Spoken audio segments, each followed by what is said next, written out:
c'est la semaine de relâche et il y a plein de gens qui partent dans le sud, qui s'en vont faire plein d'activités avec leurs enfants, qui vont en ski. Puis nous, on s'est dit, non, non, non, on a une expérience beaucoup plus fun à vous proposer qui coûte vraiment pas cher. Et puis, ça va probablement alimenter vos discussions durant toute la semaine de relâche. Alors, on a décidé de tester la pizza au chocolat. Ah oui, parce que vous l'avez certainement vu à l'épicerie, cette fameuse pizza au chocolat. Et vous vous êtes dit, quel malade achète ça? Ben nous, on a décidé de l'acheter pour l'essayer. C'est notre activité de la semaine de relâche. Ça coûte 3 piastres. Et juste pour vous donner rapidement les ingrédients, sachez que la croûte est faite à partir de farine de blé enrichie. C'est pas rien. Eau, huile de canola, cacao, sucre, levure, sel, amidon de blé. On parle ici d'ingrédients assez naturels, n'est-ce pas?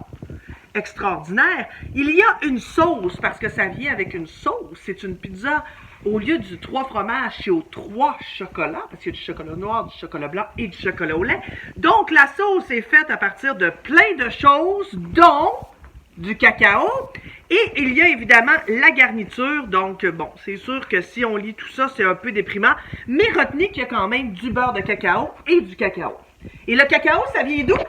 Du cacaotier. Du cacaotier. Et comment s'appelle le truc où on trouve les fèves de cacao? La cabosse.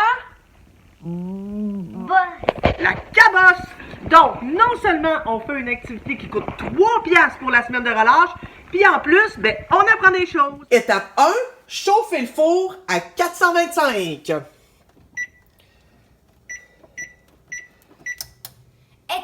2, enlever la pizza de sa boîte et retirer l'emballage.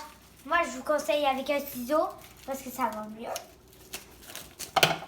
On retire l'emballage et pour mettre la pizza, je vous conseille d'utiliser le papier Ciré. Le papier ciré pour pas que la pâte colle sur l'assiette d'aluminium. On va juste la regarder avant qu'elle cuise. Donc, on peut admirer ici les flocons de chocolat blanc, les chocolats noirs. En fait, c'est quelques pépites finalement qu'on a mis. Et les morceaux de chocolat au lait. Alors, on envoie ça Sur 10-12 minutes.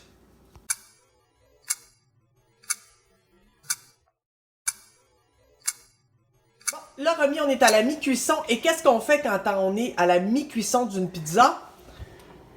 On se met à face en vite pour voir c'est comment. Quatrième étape, retirer la pizza du four.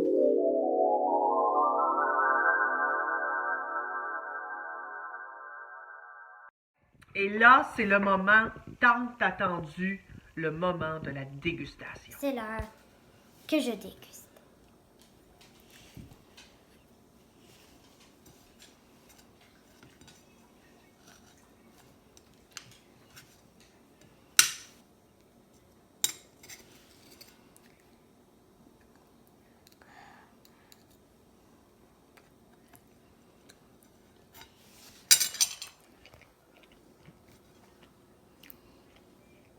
C'est-tu bon?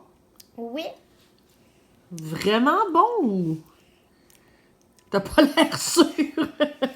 C'est flou? oui. Oui, quoi? C'est flou parce que la pâte ne donne... Tout serait parfait, à part la pâte. Mais la pâte, c'est pas comme un gros brownies ou? Non, pas vraiment. Et la fourchette? J'ai l'impression d'être aux États-Unis, chez Applebee's.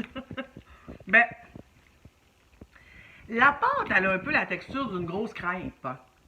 Hein? On dirait une crêpe, un peu la pâte. Ouais. Le chocolat cheapette, mais pas si pire. Quand même bon. Ouais. Pour une pizza au chocolat, là, c'est quand même bon. Mais c'est la pâte qui est bizarre. Ça goûte comme une grosse crêpe. Mais comme si vous faisiez une crêpe, mais pas cuite. Est-ce que ça ressemble à une crêpe, le dessous? Oui. La pâte est un peu décevante. Oui. Mais, Mais le chocolat est délicieux. notons pour un truc bouffe, un samedi soir, Ça peut passer. Est-ce que j'en rachèterais? Moi, non. Ben, moi, plus j'en mange, plus je l'haïs pas. Tu sais, j'en rachèterais, mais tu sais, je l'achèterais pas à toutes les semaines. Ben, en tout cas, on l'aurait essayé. Oui. Puis ça nous a fait une méchante belle activité de la semaine de relâche, pas cher. Bon appétit! Bon appétit!